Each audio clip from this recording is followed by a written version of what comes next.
Hello, dear friends. This is Foreign Office. Of course, everybody knows that Foreign Office is the Ministry of Foreign Affairs of Great Britain. This is our Foreign Office on День TV. And I am Alexandr Domrin, and you are not. And we have a very special guest today, a friend of mine who completes his master's degree at MGIMO, Andrew Korybko, from a wonderful state of Ohio. Welcome. Hi, thank you for having me. How are you? Please tell me a few words about yourself. I'm doing pretty good. My name is Andrew Korybko. I'm currently completing my second year master's program at MGIMO, studying in English, and the program is focused on governance and global affairs. I should be done in June. Wonderful. How does it work when a young, smart, intelligent student like yourself, and I also know you as a prolific writer. Yes. I also know you as someone who was actually on the air with me on Sputnik radio. How does it happen? How does it work that you are in Moscow? You know, it's kind of interesting, but in short, I've been very interested in Russia my entire life. I've always had a very deep appreciation for the country, its history, traditions, culture, and I've just always seen it as kind of on the verge of the future. I mean, I think that, you know, some future events will be decided here, and I've studied the country my whole life. I made a decision a couple years ago to move to Moscow. I moved here, but prior to moving here, I applied to MGIMO. I knew that it was a very prestigious university. It's recognized as among the best in the Russian Federation, and especially so for international relations, of course. So I started studying there, moved here in August 2013, and I was working with Sputnik. At the time, it was called The Voice of Russia, since actually it's almost 1 year now, almost 1 year, end of February 2014. Of course, MGIMO is also my alma mater. Yes. And it was so interesting for me to know that you're completing your degree at MGIMO. You're from Ohio. Yes. From Cleveland, Ohio. Cleveland, Ohio, that's right. Everybody in Russia, of course, knows about Cleveland because it's a city where you have the famous Rock and Roll Hall of Fame. Have you ever been there? Yes, I've been there a couple of times. Like when I was younger, my dad would take my sister and I there sometimes. At the time, I didn't really appreciate it as much as I could have now, or really understand what was going on, but it's kind of, you know, it's a cultural capital. It's a cultural capital in the United States to have that Rock and Roll Hall of Fame because, as legend has it, as we say, rock and roll originated in Cleveland, Ohio, so it's only right that we have the Hall of Fame there. I've been there before. I lectured at the Case Western Reserve University and also at Cleveland State University, right, which is also in Cleveland. And it's also such an interesting coincidence. I taught at the Ohio State University. Yeah, and that's my former alma mater. And you were a student at Ohio State University, even though at that time we didn't know each other. Yes, correct. Well, since we speak about rock and roll, you remember that famous song of Sting, Englishman in New York. Yeah. How do you feel yourself being a young American? And by the way, this is also a wonderful song by David Bowie, Young Americans. How do you feel being a young American in Moscow? I feel pretty good. I mean, I feel very free. I feel very open to express my ideas, whatever they may be. I also feel very welcomed. What I've noticed, what really struck me is that I knew that Russians were very hospitable before I came here, but to actually experience the hospitality in person takes it to a whole nother level of deep gratitude. I mean, since I've been here, I've noticed that Russians are always willing to invite me to interact with them. They want to practice their English. They invite me to practice Russian with them. They just want to hear what I have to say, and they're really, if you will, they're kind of, I'd almost say it's like they're proud that I'm here. And not just because of who I am, but because I'm a foreigner in general. They made a voluntary choice to come to Russia and learn about the country. I mean, it's been nothing more than welcoming. I felt very loved since I've been here. I'm very pleased to hear that, because in one of my previous programs here on День TV, in my program Context, I shared the results of a recent opinion poll, which was held here in Russia, and it was about foreign policy of the United States. Most of the Russians don't share it. Most of the Russians don't like it. And this is very unfortunate, of course, because, well, this is not our fault that we don't like foreign policy of America, regarding Russia, first of all, of course. But being an American here, as a citizen, as a student, and you can always have this feeling that the Russians see this difference between Washington, D.C., between foreign policy of the United States of America and real Americans. Yeah, actually, that's an excellent comment. That's exactly what I feel like. I feel like although Russians, of course, do not like America's policies right now, especially with containing Russia and everything that's going on in the near abroad, in Ukraine, for example, to say nothing of Central Asia and the Caucasus, they separate that from me. And I find that to be a lot different than what I saw in the United States, for example. I mean, I can't speak for all Americans, of course. I can just speak from my experience at the Ohio State University, which is the largest university in terms of population in the United States. But a lot of people that I've come across there, it almost seems like they have difficulty drawing that line, and not just between Russians and the Russian government, but sometimes between Muslims and, let's just say, Iran, for example. Right. It seems like here, I don't know if it's, I'm not sure what to directly attribute it to. Maybe it's just a deeper level of cultural awareness, because Russia is so multicultural that maybe Russians, they understand there's differences between labels and the individual being labeled. Mm-hmm. But I noticed that as a big difference, a big cultural difference compared to the United States. Mm-hmm. It was so interesting for me to invite you to my class, and you spoke in my class last week at the Higher School of Economics. And of course, well, listen, it's a free country, and everybody can ask you any kind of questions.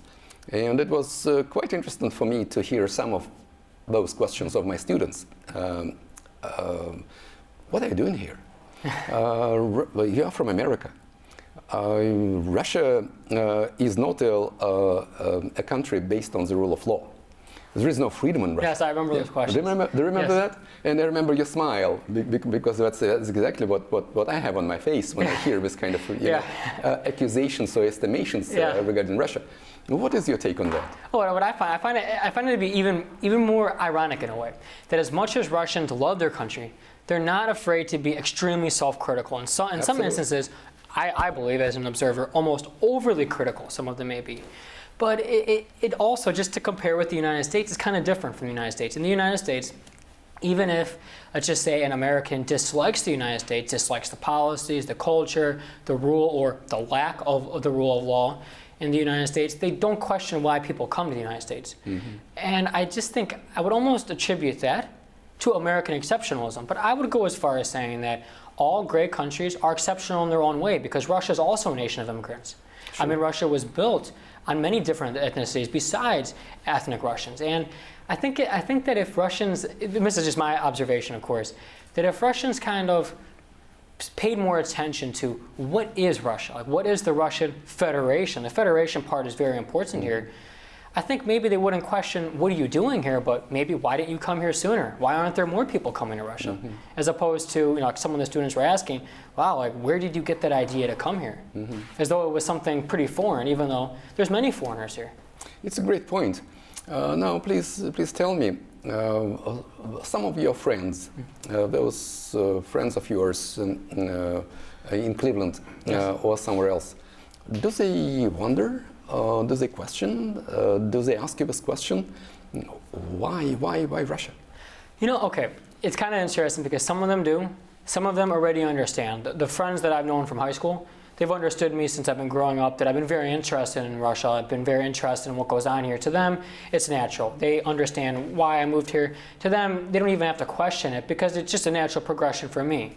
Whereas people that came into my life later, let's just say midway through my college career, my undergraduate career, yeah, they question it. They find it to be kind of confusing and odd. And I'd like to also add that the older friends that I've known, they're the friends that have at least stayed with me in terms of online contact, either directly or indirectly, keeping me on their Facebook, for example. Mm-hmm. Whereas a lot of the newer ones, a lot of the, if you will, the college-educated ones, quote unquote, because I met them in college, ironically, they're less, I've noticed, they're less open-minded, because every once in a while I scroll through my Facebook friends list, or I think about a person that I came across in my life, and I wonder what they're up to. Mm-hmm. Type in their name, turns out they cut off the friendship. Mm-hmm. They didn't just want to take me off the notifications. They wanted nothing to do with me. Mm-hmm. And I can't help but wonder if that's because of my political disposition. Mm-hmm.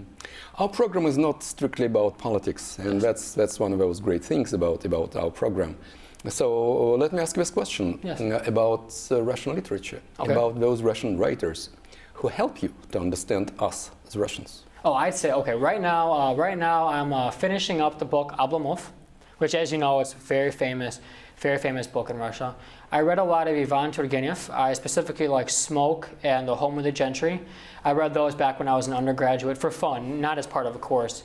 I read Anna Karenina as part of a Russian literature course in a college. Excellent book. I love Tolstoy, but who I love even more is Dostoevsky, because he's more, if you will, he's more brooding. He's deeper, but also darker. Darker. Yeah, yes, but I like that because I think that's very realistic. I think all people enter dark periods in their life that instead of running away from it and just turning out to say a Hollywood production movie, I think it's good to embrace that, to kind of see what it is, to experience it even before it strikes one directly so they can better deal with it. And to wrap things up, I really enjoy Chekhov's short stories. I find them to be masterfully written. It's amazing how much a life can be put in so few words and just a handful of pages sometimes. Now, I believe that you read them in Russian. No, not in English. But I do have a Chekhov book in Russian. I got it as a gift from a friend, so I plan on opening up that more fully in the future.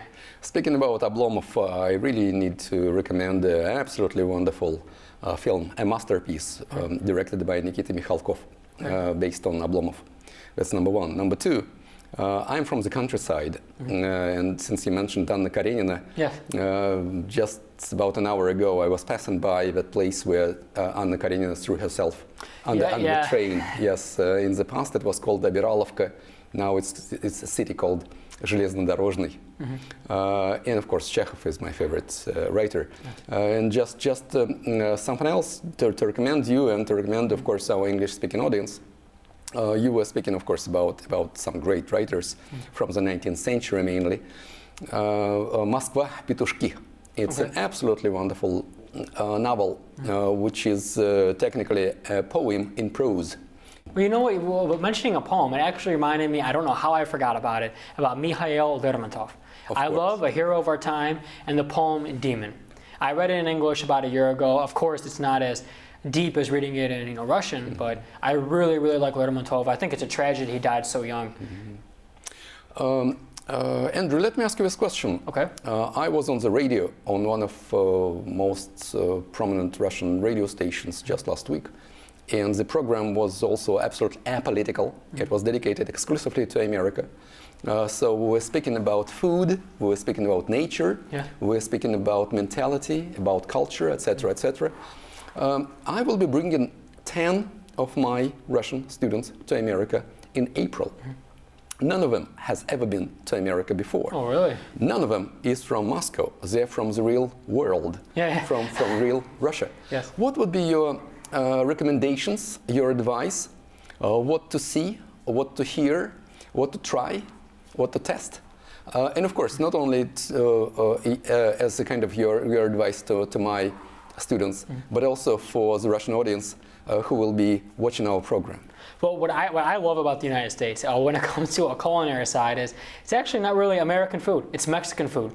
Mexican food pervades every state, every city. Anywhere you go, you can get some real Mexican food. And I think you guys should really try that because, I mean, I've had some burritos around here, but they're nothing like Mexican burritos in the United States. I mean, they're really tasty, really spicy. I'd also recommend... Shall we try Chipotle? Well, Chipotle would be good, but I mean, like, the chains are good. Yeah, the chains are cool. Don't get me wrong, but I'd recommend actually going to, like, a real Mexican restaurant, and not a chain, if you can find one. I mean, that's where you really get, like, the real corn-fried tortillas. That's where you really get the taste of Mexico. Even though it's in the United States, I miss it a lot. And the reason why I ask you about it is because we will be going to Iowa, and Iowa is also a part of the American Midwest. Yeah. Just like Ohio. It's like the heart of Americana right there in Iowa. Yeah, absolutely. And this is a place where Nikita Khrushchev was so impressed with American corn. And after that, he decided to plant corn. The Virgin Lands Project. Here in Russia, yeah. Yeah, but that was, of course, many years ago. Yeah. All right. Thank you very much. It was such a pleasure to have you as our guest. Thank you so much. We will always be pleased to have you as our guest. Appreciate it. And good luck. Good luck with your studies. Good luck with your dissertation. Thank you very much. На этом мы заканчиваем нашу программу Foreign Office. This is the end of our program Foreign Office. And well, stay tuned.